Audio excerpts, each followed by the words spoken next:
Get ready for the dictation. Start.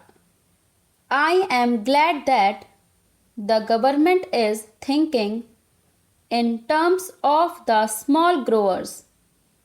By all means, give them representation, but let not an attempt be made as though the bigger growers are not looking after the interests of the small growers, because that is far from the truth.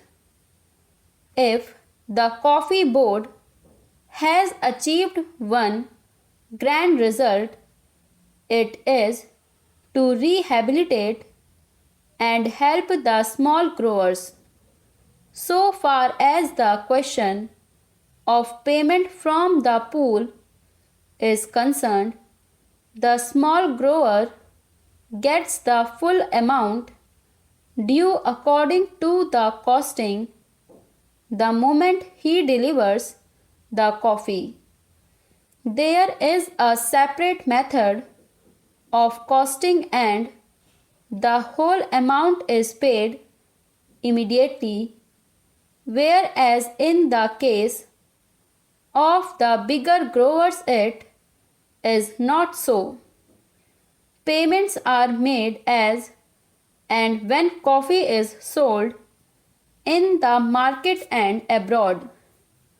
Supposing this aid was not there for the small grower, what would have happened?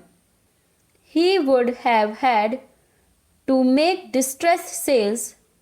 He would have had to take whatever the market was able to offer, and he would not have had the benefit of export prices, which rule as much as 100% over and above the home prices. The price of coffee abroad is twice as much as it is in India. The small grower would not have had the ghost of a chance of getting higher prices by the sale of coffee to foreign countries.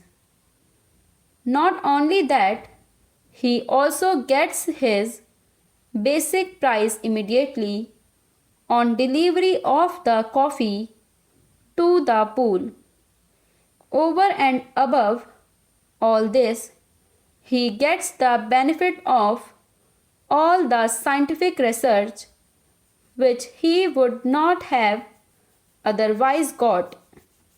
He gets all the aid from the bigger growers because, as my honorable friend said yesterday, it is to the advantage of the bigger planters to help the smaller ones. There is a disease which is communicable and which can destroy the neighboring estates.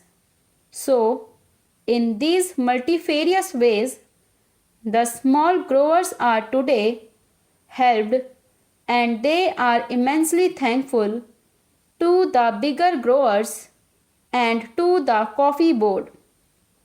Now a special plea is sought to be entered on behalf of the small growers. What I say is that we can have representation for small growers on the board. That is perfectly right, but let there be no suggestion whatever to the effect that the cause of the small growers was neglected. That is not correct. As regards financial aid, that is a state problem, that is a union problem, and that is a problem for the whole of the country in respect of all developmental activities. One thing I must say, and that is that there are obvious limitations for the small growers. The acreage is limited and they cannot spread beyond that. They have got their paddy fields and their plantain gardens, and so due to limitations they cannot spread over. Any development of coffee means a large acreage, and that is not available to small growers. Even if they have got the capacity, it is very difficult for them to find forest lands nearby. It is not easily possible for any man to go over 50 miles and then take up a jungle. So, the small growers have their own limitations. I am not going into that, but what I do say is that this idea introduced for the first time here in the Parliament, that the interests of the small growers have got to be specially protected, is I submit a policy which will create a difference between the bigger grower and the small grower. I submit that there is no reason whatsoever to distrust the plantation industry and deny them the right to select their own representatives and to introduce the word nomination here. Why should we have nomination? If there is need for separate representation for the small growers, why should we not reserve a seat in each place for the small grower? That is the easiest and the best way to give representation to the small growers. This can easily be done, and therefore I submit that the words "or nominated" may kindly be deleted from the bill.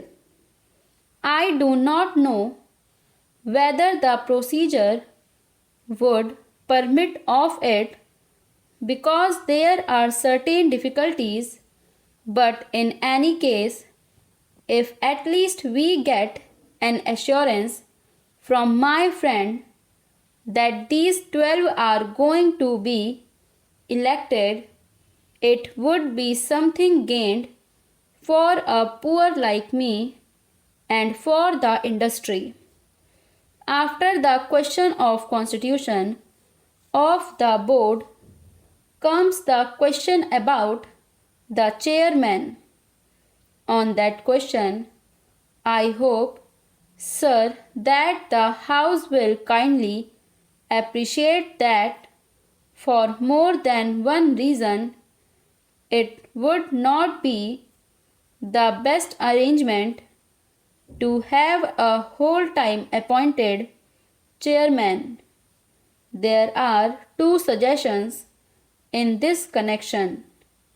My honorable friend's suggestion is that it must be an elected office, as hitherto he has also said that out of the 13 years only, for 1.5 years has there been a planter as chairman, otherwise the post was always held by an officer.